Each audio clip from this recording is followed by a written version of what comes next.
What brought you to rework? What brought me to rework? Well, I think it's because I spoke at the Talberg Forum last year, and the message to mainly older people who were in positions of power was very powerful. And so I think they asked me back. And what are you what brought you to do this work? And what are you most passionate about? Well, I guess I started as a filmmaker. I started as a news cameraman and worked in the news for many years.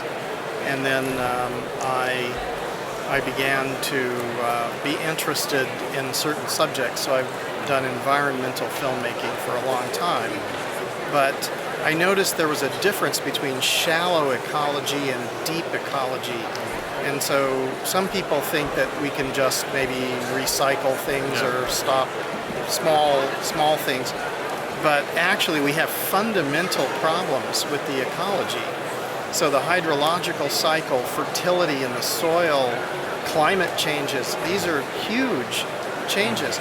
So we need to understand those. So I began to study what are these things, and I found that actually we can understand them.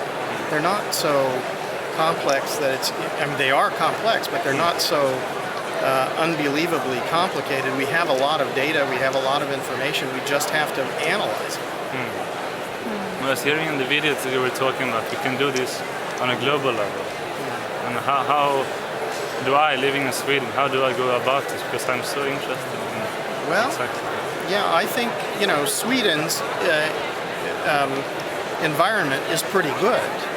So it's places like Ethiopia or Sudan, Chad, Mali, Niger, like that, where it's really bad. And I think one thing is a lot of people don't seem to understand what's happening. There's a lot of confusion. They say, well, let's do this or let's do that, but actually those won't change anything. So what I've identified is that the percentage of organic matter in the soil, the biodiversity, and the biomass, biodiversity, and percentage of organic matter in the soil, those are the key issues.